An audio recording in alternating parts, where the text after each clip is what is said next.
Welcome everyone to the Proven Knowledge Podcast. I'm your host, Anthony Church. I'm a music producer from Northeast Ohio.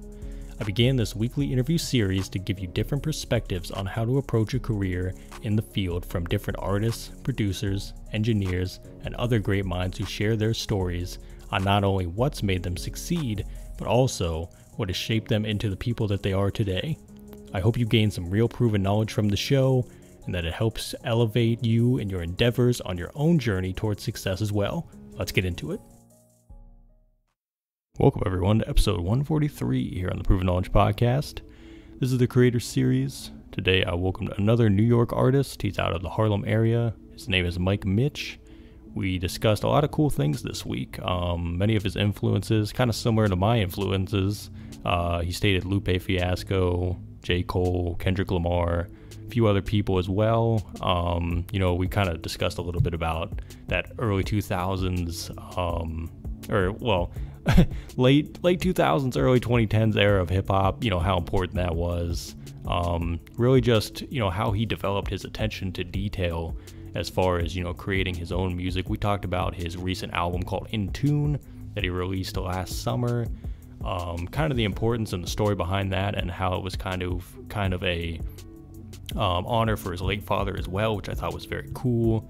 Just kind of, talking about the process behind it, what his life as an engineer has been like. He engineers all of his own material, what he's learned from different collaborators along the way as well, how important his team has been to him to help him kind of bring his vision to life, and really what is in store for 2023, him just kind of building up more consistency and just being out there and coming up with more great material for everyone to see and hear. So I'm excited to see what Mike does moving forward. I really enjoyed this conversation. I hope you guys do as well. So without further ado, let's get into it. All right, welcome everyone to episode 143 here on the Proven Knowledge Podcast. This is the Creator Series. Today we have another great New York artist out of the Harlem area. Mike Mitch is here. How are you, man? I'm good, man. I feel like $1 million. I was about to say, it's probably the best we could feel for, kind of that beginning of the week, kind of just getting everything going, you know what I mean? But like I said, happy to have you here, man. And, thanks for getting back with me about being on the show. And kind of to start off every episode, we have the guest give some background. How long have you been doing music? How did you get started? Just some basic information for those that might not know you. Okay, so I've been doing music since high school. For me, that's pushing 10 years now, 10 plus years at this point. I think I really got serious towards the end of college. That's when I was like, all right, I want to make this a sustainable lifestyle. Mm-hmm. That's kind of like where my focus and my goals of the music changed. So at that point in time, I got really serious with my artistry as well as my engineering. So those two things kind of helped me catapult to get in a lot of rooms that I've been in. Mm-hmm. So the kind of noise I've been making recently, but it's been a long term before I was able to achieve the things I've been able to achieve. So I'm grateful to see this version of myself now. Yeah, that's awesome, man. And like 10 plus years, like you said, that's quite a while too, to kind of just be in it. And I always feel like, even when you get started, it's like it's hard to kind of see the progress. It's usually slow and steady. So the more that you're in it, it's like you start to see those little wins start to stack up. And then you can look back and just be like, wow, I've come so far. Did you go to college then for anything music related, like your degree or anything, or that was kind of just something you were doing like during school and just kind of trying to get better at it? Yeah, it's the latter. So for me, music has always been more of a personal, intimate thing. I used to use it a lot for like my own therapeutic means of like just wanting to get thoughts out. And then I started to really love the skill and technique of rap. That's when I got fixated on like trying to be the best artist I could be. Mm-hmm. So when I first started, that was really that was my aim and goal from the beginning, just like figuring out, all right, now that I'm transitioning from this thing that I like to do that's therapeutic, how do I now become better at it if I want to take it seriously? Mm-hmm. And that's where I am now. So everything has been about perfecting the brand, and I'm happy you noticed those changes, perfecting the brand, perfecting the craft as far as making sure the way I execute everything I'm a part of is done at its best. Mm-hmm. And just really knowing that if I push myself to a certain degree, I can get where I'm heading to now. Yeah.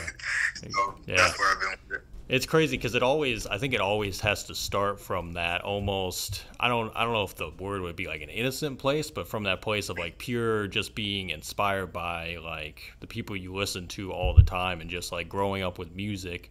And even if you don't know anything about like how to, monetize it or like build a brand, like you said, do those things, you just love it. So you're just like, I'm going to dive in and see what I can do, see how I can like have a voice in this whole thing and be involved.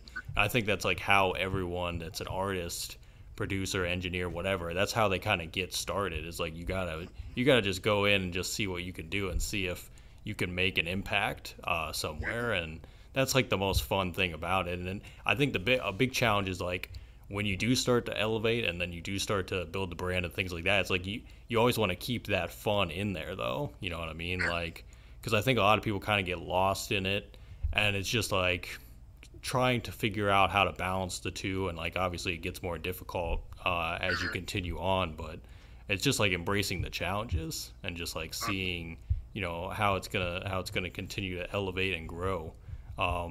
So that kind of leads me to the next question, which would be, when you were coming up or even now, who are some big inspirations to you as far as like the people that made you want to get involved in music and be an artist yourself? Yeah, that's you put that together very well. First, the way you summarized that, I want to say that because that was spot on to how I felt. But that's like the segue from the previous question that I kind of was going to say next. I started to idolize people I felt like that were really good at the craft. Mm-hmm. So for me, Lupe Fiasco was an immediate first like inspiration. Just the way he packaged the art form and didn't make it preachy, mm-hmm. but more so showed intellectually that you can read books, you can have a very good vocabulary. You don't have to be from the streets per se to make music that can be thought-provoking, So Lupe was a big one. Lil Wayne was also a big one. I feel like with Wayne, it was more just the cleverness, the wittiness of a Wayne, like the way he structures bars is just very Wayne-like. It's not, you can't, if you do it a certain way, you could tell it's being emulated because he kind of made that his style. Mm-hmm. So between them two, Kendrick and Cole, Kendrick, Cole, and Sean. It's a lot. That's my vibe. But like, all of them just bring an element to the music where it's like, okay, this is powerful, and also I can see you took a long time to hone into your craft to make sure that you're doing it at a level that it's not easy to replicate. And to me, that's what mastery is. I feel like when I look at mastery and I look at them, and then even myself now, it's like I want to be. A lot of people think influences and inspirations is kind of the way you can emulate and mirror that person and have the same success. And I realize that even if there's influences and you can see those influences in the artist, the real success comes from the ability for people to see you undeniably as yourself. Mm-hmm. Like those other influences can be present, but once you learn how to really be the best version of yourself, that is now, it's hard to find and poke holes of that version of you. That's mastery, and I think those 5 people epitomize that like very well. Yeah. So, yeah. I was gonna say, it sounds a lot. We kind of parallel a little bit here because Lupe doesn't get brought up enough in my eyes. Like he's always been to me. That's like I first heard Kick Push on the video game NBA Live 07. That's kind of how I was like, who is this freaking guy? And then I literally that was when I was like 10 years old, and I like just been a fan ever since. I actually got to see the whole Food and Liquor album, not last year, but the year before in Cleveland, like live. I was like, this is amazing. Like this is just, he's legitimately a genius. Remarkable, man. And yeah, I feel that like it's crazy because he's had such a weird career too, just starting out kind of being like, getting co-signed by people like Kanye and Jay-Z and being like, this guy's going to be this, and then he went through a lot of different label situations and things like that, and now he's putting out amazing work as an independent artist and like still just being like a top wordsmith and everything.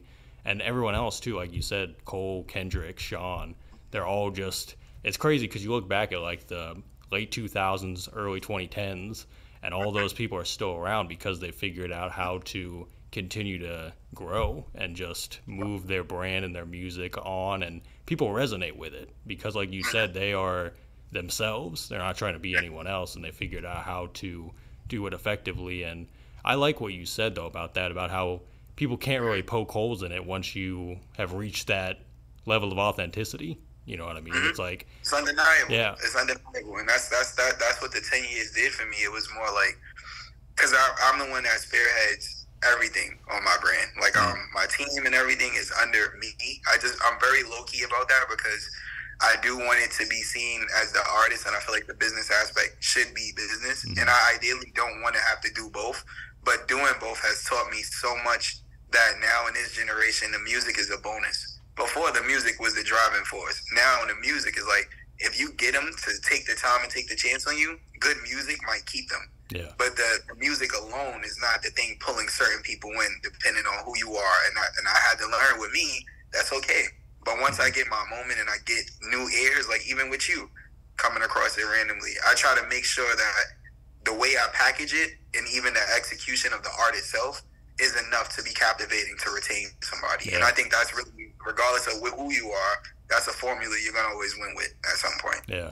And it's really just like finding what works for you too. You know what I mean? And like you said, just keeping it authentic to who you are. And it's crazy because I think a lot of people think they have to conform to a certain like style, or they have to conform to what social media trends is happening. It's like, you can do that stuff if you want, but if you really want to stand out and kind of shine through, just be yourself. Like, don't overthink it. I think people just get lost in a bunch of stuff that really doesn't matter at the end of the day. It's like, dude, just make sure you're still having fun and like enjoying this at the end of the day.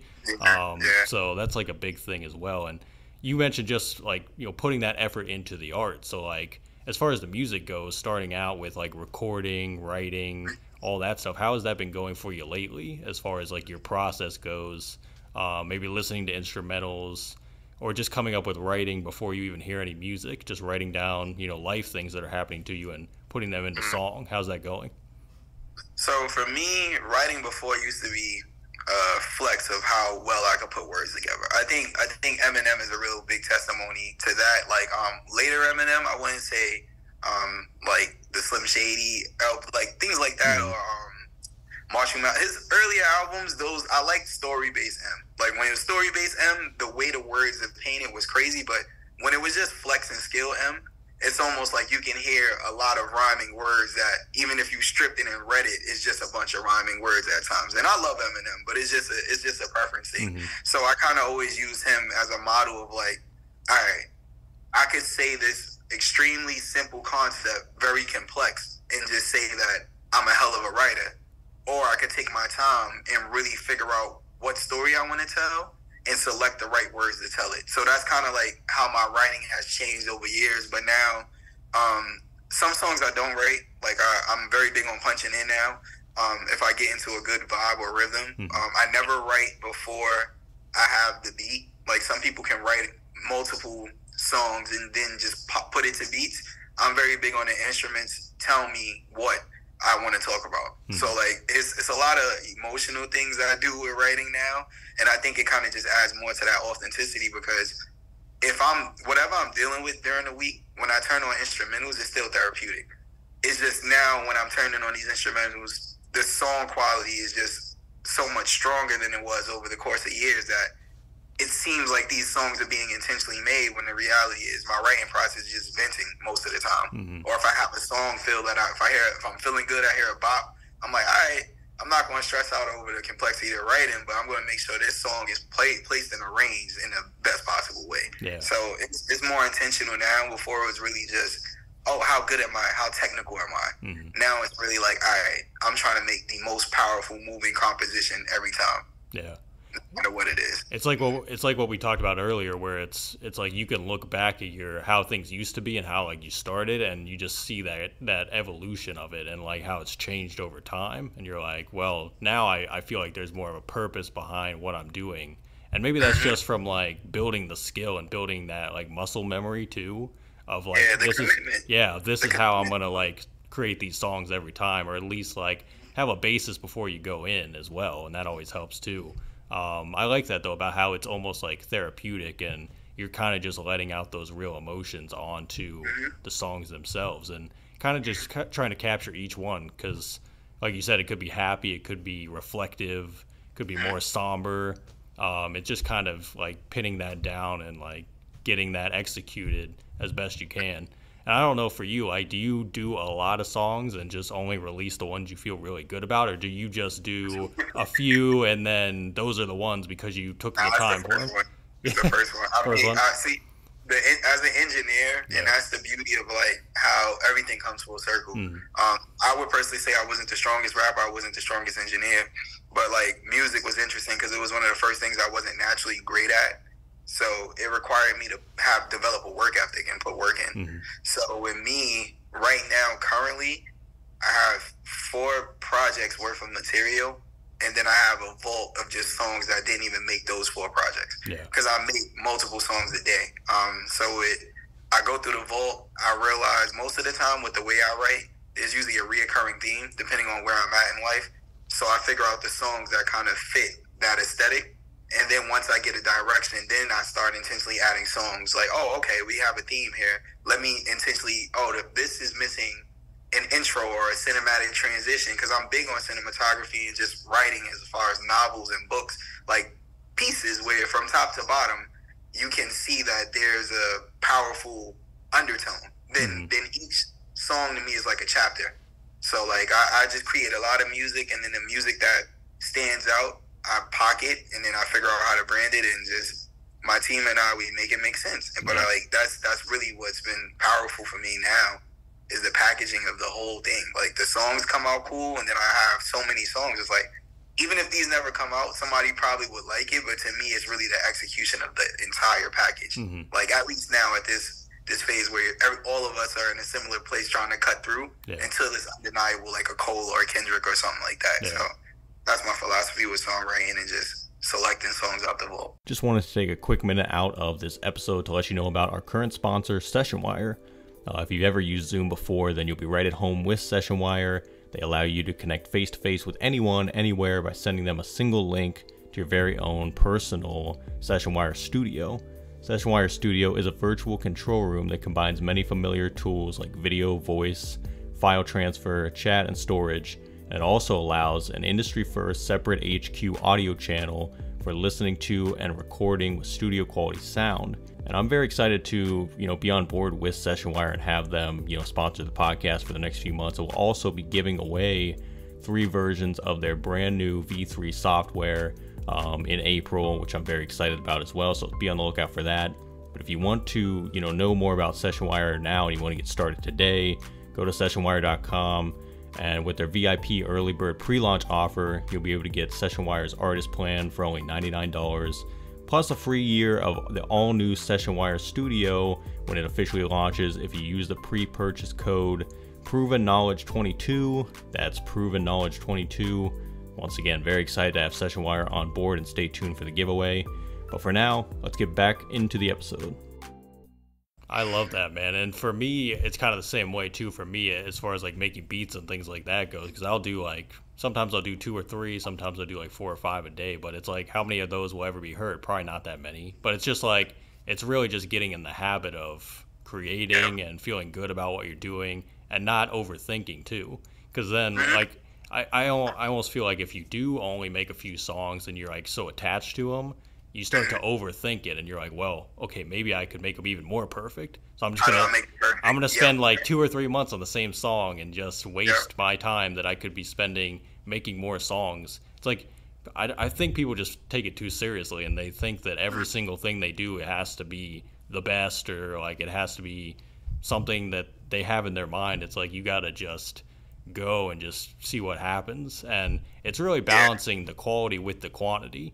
I think if you get that balance right, it's like, that is, to me, is perfect, because then you're able to be consistent, show up, be in people's face, they hear your music, but it's quality. It's not just you're throwing anything at them. You know what I mean? So, I definitely think that's the best way to go. But again, it's all preference. Everyone has their thing, and if they make it work, it is what it is. But just something to think about for sure. So being for sure. Yeah. So being an engineer as well, I'm curious about that, because there's a lot of artists still that I've talked to that they don't know anything about, being an engineer, recording themselves, mixing their songs. How has that helped you to really, in your whole career, just with your own music, being able to record yourself, get the songs sounding how they need to. I don't know if you do the final masters as well, but like how has that benefited you, man?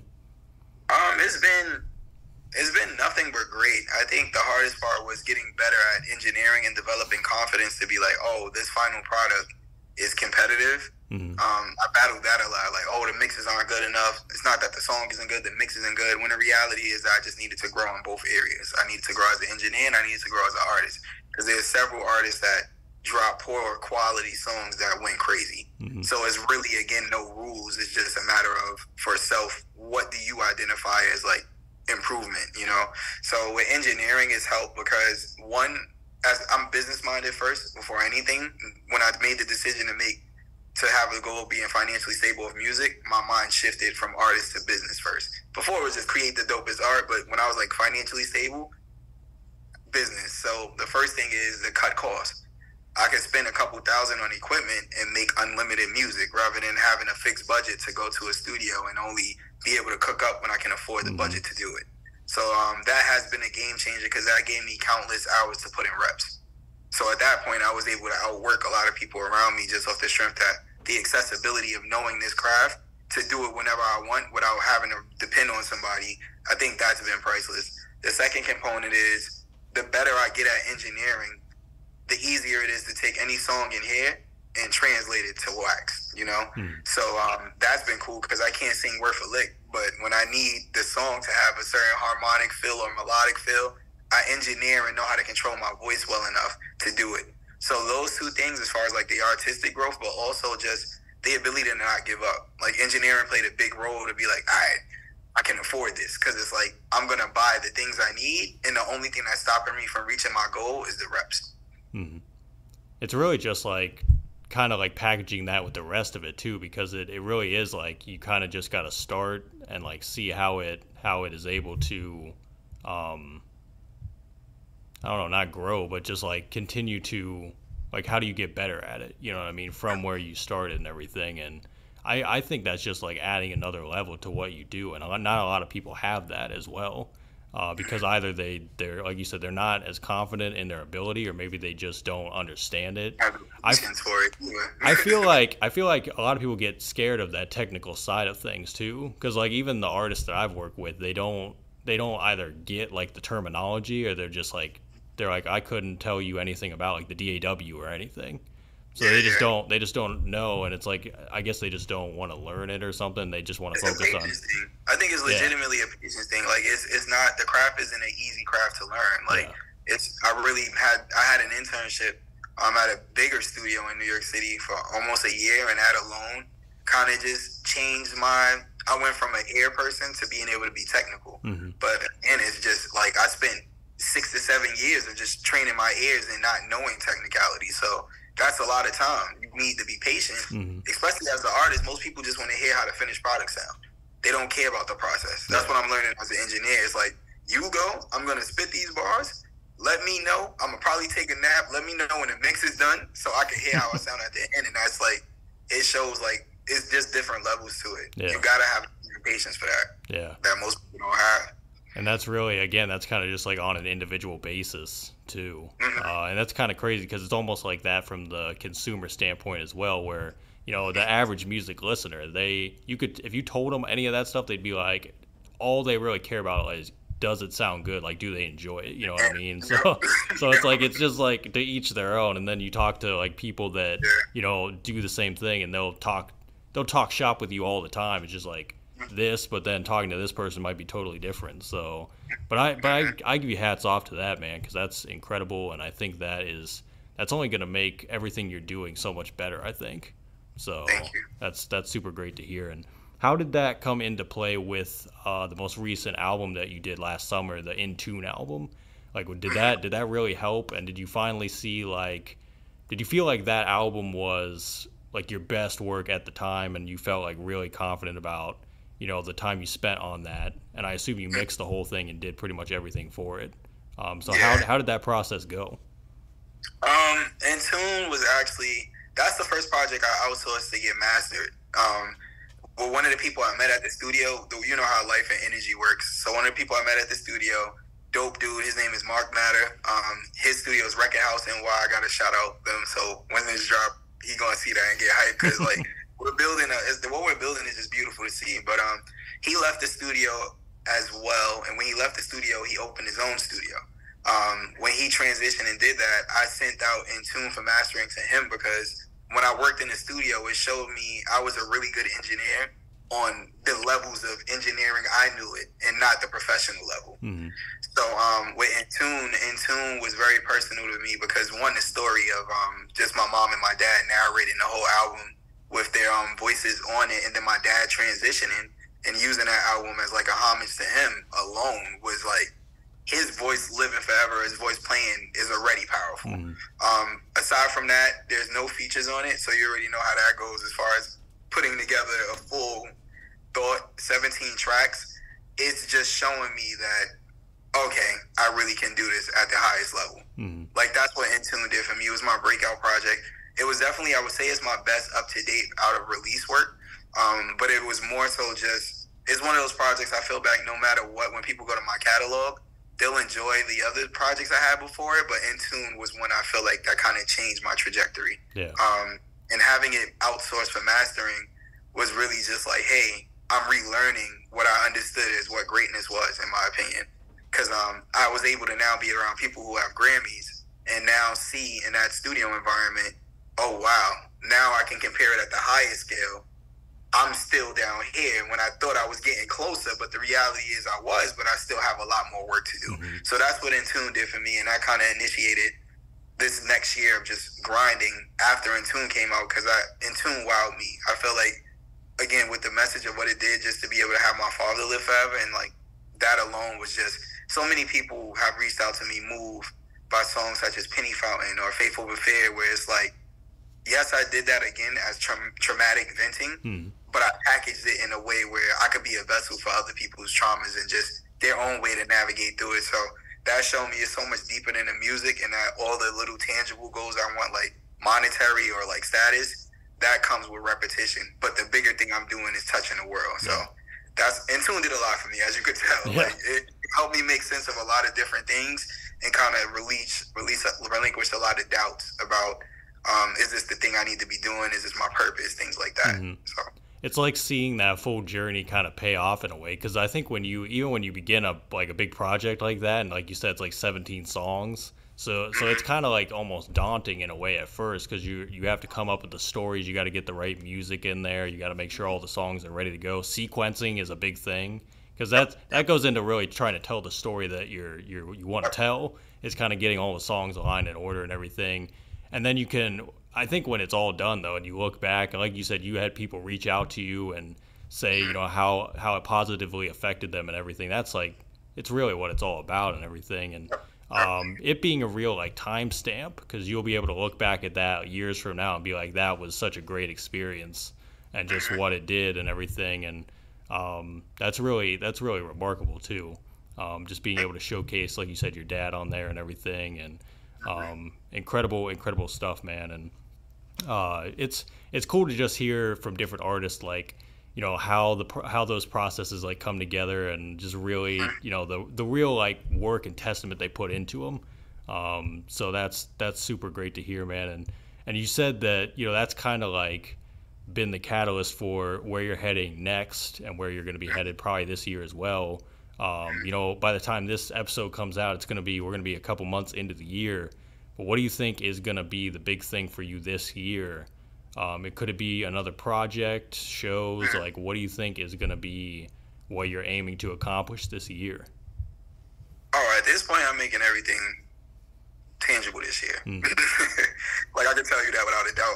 I'm very happy this is going to come out months from now, because I want to be able to see when this comes out where I am. But those songs I have in the vault that are projects, me and my manager are already organizing the releases and the strategies. I have a spring, a summer, and a potential winter or early next spring lined up. The rollout is really at this point, because the songs are phenomenal. I think In Tune, again, opened me up to a new aspect of myself, where all these doubts and things that I had were more just fears that I wouldn't be able to accomplish the goals that I set for myself.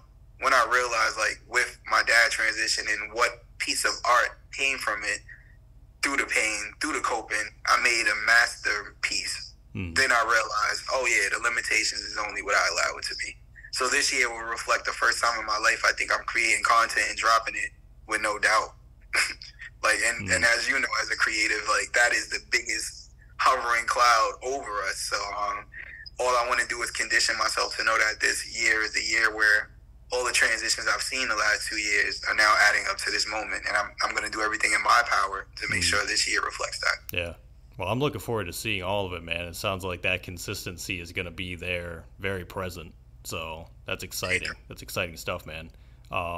Is there anyone else you want to shout out on this show? I know you just shouted out a few people. Anyone else you had in mind?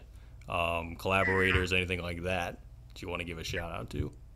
Sheesh, I got to give a shout out to the home team, Limitless Imprint Entertainment. That is the company and the label that will be coming out, LIU Records, that will be released this year. So everything you see will be housed under that label.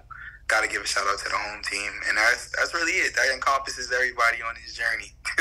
Nice, man. Nice, man. Always love to give, you know, and just to hear, you know, who's kind of like the team and in your corner and all those good things. So it's definitely awesome, man, and I'm glad to hear that you have those people there that are kind of bringing that vision, helping you bring that vision to life. So great stuff. Everything's been in-house. Everything you've seen from me has been videography, graphic design. The only thing that hasn't been completely in-house is production, just because I don't like to label myself in one realm, but my whole team pretty much does all the packaging from, like, the digital marketing components. Yeah. I do all the sonic myself, so it's beautiful to see now, like, what we can pull off here. And it'll be great to see where it goes from here too. So great stuff, man. So last few questions here. These are ones I ask on every episode. The first one is, if you could go back 10 years ago, maybe give yourself a piece of advice, or maybe not change anything at all, what do you think you would do? If I could give myself a piece of advice, it would probably be to understand every plugin in my plugin library. Because I think at that point, once I understood that, creating the music from, like, a air candy, like, enjoyable dimension, I could have gotten to that realm way faster. So that would be the main thing. Engineering is, people downplay engineers and producers and stuff like that, but engineering can carry an artist that's not even good. So if I was to get into that early, I think things would be a little different. Yeah. It's crazy to think about, and there's so many plugins too, so it's like, there's so many. No, but if you do that, I'm telling you, that's the first thing all the major engineers that I got around that, like, do it at the highest level. It's like, never, when you know everything you're working with, you can be very decisive about getting the song and sound the way you want it. And that alone is powerful. Exactly. And shout out to those people with all that brain capacity, because I don't think I'm one of them. But shout out to those people. So if we flip it then and we say 10 years from now, where do you think you see yourself in your life and your career as well? Fully financially sustainable with music, with the ability to touch the world through means that I would like to. Like, I don't want to go through a label's control of it. And if it is coming to that, I think that I'll be able to leverage my own relationship by then, if I do this the right way, which I will, to have terms where it won't end up like the horrific stories you've seen about artists and horrible deals and things of that nature. So 10 years from now, fully financially sustainable with music, with the child, with my beautiful girlfriend. And we just living life and just checking things off our bucket list. Yeah, man. Sounds like the ideal situation for sure. No 360 deals. None of those. None of those. Too much leverage. Yeah. When you have leverage, I feel like you don't really, as long as you have knowledge and leverage, don't get me wrong, I don't knock anybody for any decision they made to better themselves. That was a choice they made, but I do too much research and also understand the power of, when you know what you bring to the table, you should be able to have that room work with you. And that works in any field of anything in life. That's not even a music thing. That's just a business thing. And I think being kind of more blessed that we're in this era now where we have access to this information that a lot of people back then didn't have either. So it's like, you really just gotta kind of dig in. Exactly, dig in and just find what's right for you, and just be like we said, be true to yourself, and just find the right situation for you and just go for it. So that's awesome, man. And do you have any final words of wisdom today for the listeners? I just want to thank you again and for finding me and just even taking time out to allow me on your platform.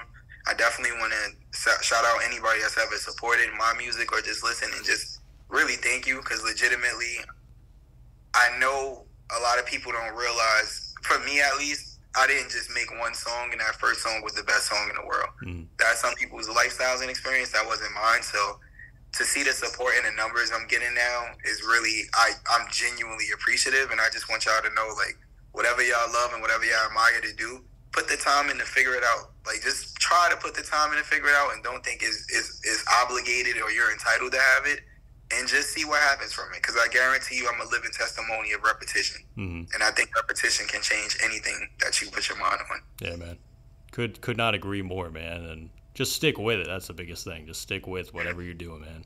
Mike, man, that's all I have for you today. Like I said, I appreciate you for even agreeing to be on the show today. And this was a fun conversation. I enjoyed it. You gave a lot of great stuff. And I'm looking forward to everything you got coming up, man. All the music, everything that's going to be happening in 2023. And we'll do this again soon as well, man. So, all right, man. I'm looking forward to it. Yeah, man. Thanks, everyone, for listening today. That was episode 143. We'll be back this time next week. As always, hit the support button on your podcast streaming platform if you'd like to send any funds.